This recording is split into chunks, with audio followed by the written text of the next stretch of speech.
नमस्कार दोस्तों, आप सभी लोगों का CSA biology concept YouTube channel में स्वागत है। आज हम लोग बात करेंगे एडीओ नोटिफिकेशन की।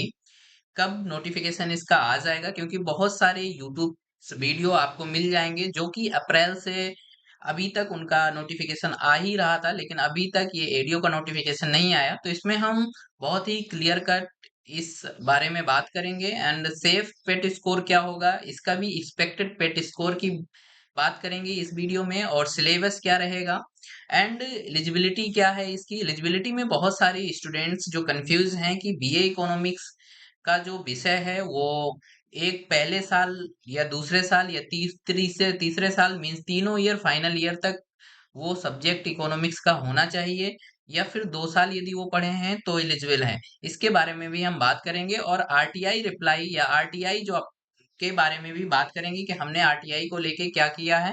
वो सारी चीजें इस वीडियो में हम बात करने वाले हैं, तो आप वीडियो के लास्ट तक बने रहें। यदि आप हमारे चैनल में फर्स्ट टाइम विजिट कर रहे हैं तो चैनल को सब्सक्राइब जरूर कर लें। चलिए हम देख लेते हैं क्या है। तो हम आरटीआई के बारे में भी बात करेंगे, और क्या हमने आरटीआई लगाया है उसकी सारी चीजें हम यहाँ देखेंगे। तो चलिए पहले हम देख लेते हैं एडीओ नोटिफिकेशन की एलिजिबिलिटी को लेके। तो आप सभी जानते हैं कि जिसमें इसमें जब हम एलिजिबिलिटी की बात करते हैं तो इसमें बीएससी एग्रीकल्चर, जो बीएससी एग्रीकल्चर के स्टूडेंट्स हैं वो इसमें एलिजिबल हैं।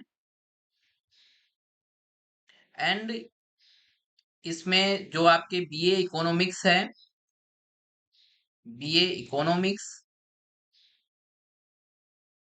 और जो स्टूडेंट्स बीकॉम किए हुए हैं वो यहाँ पे एलिजिबल हैं। ये तीन स्ट्रीम के स्टूडेंट्स यहाँ पे एलिजिबल हैं। और यदि हम बात करें प्रेफरेंशियल की, तो किसे प्रेफरेंशियल एजुकेशन कौन सी ऐसी होनी चाहिए जिससे अधिमानी अर्हता, जिसमें कि आपको प्रेफरेंस मिलेगी। तो यदि आपने एमएससी कर रखी है एग्रीकल्चर से, या फिर आपने एमए किया है इकोनॉमिक्स से, तो आपको यहाँ पे प्रेफरेंस मिलेगा। प्रेफरेंस का मतलब क्या होता है, यदि दो स्टूडेंट्स के सेम नंबर आ जाते हैं और उनमें से एक स्टूडेंट्स के पास प्रेफरेंशियल एजुकेशन है, तो उसे सेलेक्ट यहाँ पे मान लिया जाता है यदि सेम मार्क्स आते हैं तो। ये हुआ एलिजिबिलिटी को लेके। अब यहाँ बीए इकोनॉमिक्स का जो कंफ्यूजन है वो हम लास्ट में आपको बताएंगे कि बीए इकोनॉमिक्स का जो पहले साल दूसरे और तीसरे साल का सब्जेक्ट को लेके कंफ्यूजन है। अब आती है बात नंबर ऑफ पोस्ट की। तो आप सभी जानते हैं कि पहले ये पोस्ट 545 के आसपास आनी थी। अब ये पोस्ट जुड़ के 67 प्लस होके यहाँ पे आपके 600 प्लस पोस्ट अप्रोक्स आपकी आ सकती हैं यहाँ पे। अब हम बात कर लेते हैं सेफ पेट स्कोर की। यदि हम सेफ पेट स्कोर की बात करें तो आप सभी जानते हैं इसके इसमें तीन स्ट्रीम के स्टूडेंट्स एलिजिबल हैं, जिसमें एग्रीकल्चर स्टूडेंट्स की वही अप्रोक्स जो संख्या हो रह सकती है वो मान के चलिए 40,000 स्टूडेंट्स। और बीकॉम एंड जो आपके बीए इकोनॉमिक्स है, इनका संख्या काफी रहेगा। तो यदि ये फॉर्म 1 लाख के आसपास पड़ता है तो आप इसकी जो पेट स्कोर सेफ पेट स्कोर है वो 40 के अप्रोक्स आप मान के चल सकते हैं कि यदि 40 नंबर आपके हैं तो आप एडीओ के लिए आप अप्लाई करने को आपको मौका मिलेगा। तो यहाँ पे जब बात आती है कि किन की वजह से ये जो आपका पेट स्कोर है ये बढ़ सकता है, तो जो बीए एंड बीकॉम की स्टूडेंट्स हैं ये पेट में काफी स्कोर करते हैं, इनकी वजह से ही थोड़ा सा पेट का जो स्कोर है वो आपका ज्यादा जा सकता है। तो ये आपका सेफ पेट स्कोर हुआ यदि आपके 40 नंबर के आसपास हैं। तो अब हम देख लेते हैं नेक्स्ट की इसका क्या सिलेबस रहने वाला है। तो सिलेबस में आप सभी जानते हैं कि पहले तो यूपीजी के, जो कि आपका 20 नंबर का यूपीजी के तो कंपलसरी है। देन आपका कंप्यूटर, कंप्यूटर 15 नंबर का। और जो आपका 65 नंबर का आएगा, 65 नंबर का वो आपका डोमेन सब्जेक्ट आएगा। जो आपके डोमेन सब्जेक्ट्स हैं जिसमें कि एग्रीकल्चर हो गया, एग्रीकल्चर एंड कॉमर्स से रिलेटेड चीजें आएंगी। एंड आपका इकोनॉमिक्स। तो ये तीन सब्जेक्ट्स को लेके ये 65 नंबर का आपका जो सिलेबस है वो निर्धारित होगा। एग्रीकल्चर में मान के चलिए आपको 2-4 यूनिट यहाँ की उठाई जाएंगी इकोनॉमिक्स में, यहाँ पे कॉमर्स में, यहाँ पे बैंकिंग,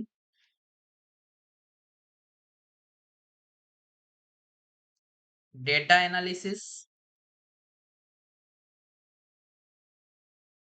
ये सारी चीजें इसमें आपको देखने को मिलेंगी कॉमर्स में।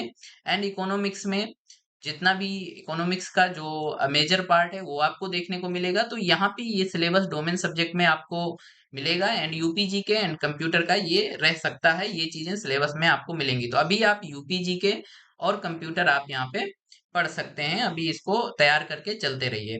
अब बात आती है कि ये नोटिफिकेशन कब तक आ सकता है।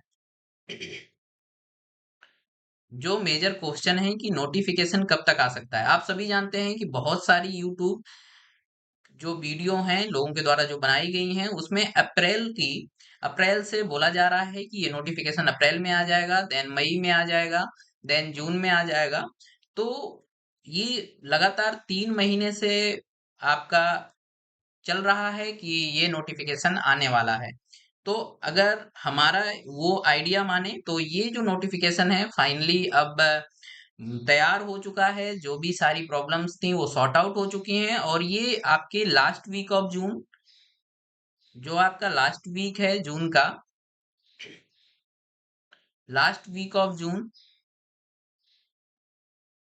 ये एटलीस्ट यहाँ तक आपका लास्ट वीक ऑफ जून तक ये नोटिफिकेशन आपको देखने को मिल जाएगा। तो ये नोटिफिकेशन का आप अपडेट है। देन इसके बाद बीए इकोनॉमिक्स एलिजिबिलिटी कंफ्यूजन का जो लेके चीजें हैं, तो अगर हमारी बात आप समझें तो जो बीए है, बीए में आप सभी जानते हैं कि लास्ट ईयर में एक सब्जेक्ट आपको छोड़ना होता है जिसमें कि 2 सब्जेक्ट बचते हैं। तो जैसे कि मंडी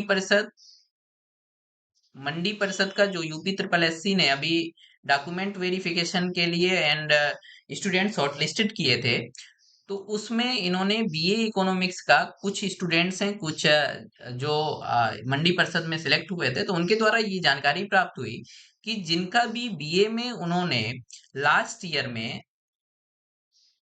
ईयर में इकोनॉमिक्स पढ़ा है, तो उनको वहां पे प्रॉब्लम नहीं हुई। और जिन्होंने 3 साल इकोनॉमिक्स, तीनों साल इकोनॉमिक्स उनको एज अ सब्जेक्ट उनके उसमें बीए के कोर्स में रहा है, तो उनको वहां पे शॉर्ट लिस्ट किया गया। लेकिन जिनका कोर सब्जेक्ट के रूप में बीए नहीं रहा, 2 साल रहा है जिनका, जिन्होंने 1 साल बस वो चीज पढ़ी है, तो उनके उनको यहाँ से बाहर कर दिया गया था मंडी परिषद से। ये लोगों के द्वारा, स्टूडेंट्स के द्वारा बताई गई बात है। अब ये मोस्टली ऐसा ही चांस बनता है इसमें एडीओ में कि जिसने भी 3 साल इकोनॉमिक्स पढ़ा है वो यहाँ पे एलिजिबल होगा। अब हम बात कर लेते हैं कि हमने क्या किया इस चीज को लेके कि इसकी कंफ्यूजन दूर हो जाए।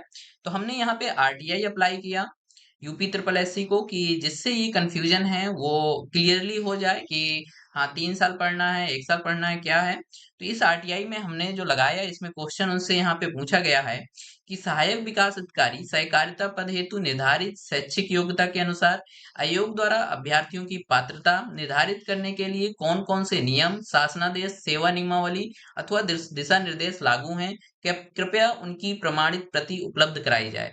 दूसरा क्वेश्चन है, यदि किसी अभ्यर्थी ने स्नातक स्तर पर अर्थशास्त्र विषय का अध्ययन किया है तो क्या आयोग द्वारा उसे पात्र मानने हेतु न्यूनतम क्या शर्तें निर्धारित हैं? कृपया स्पष्ट करें।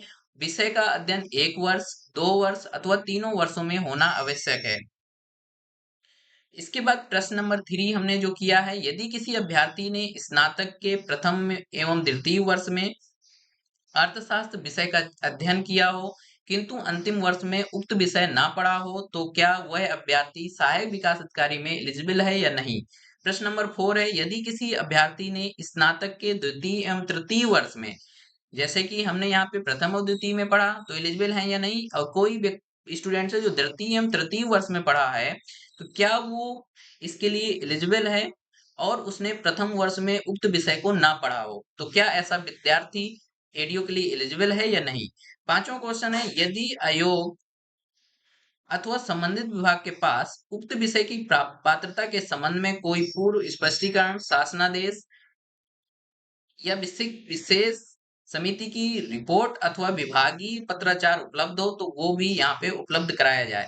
6th क्वेश्चन है सहायक विकास अधिकारी के कुल रिक्त पदों की संबंधी सूचना उपलब्ध कराई जाए।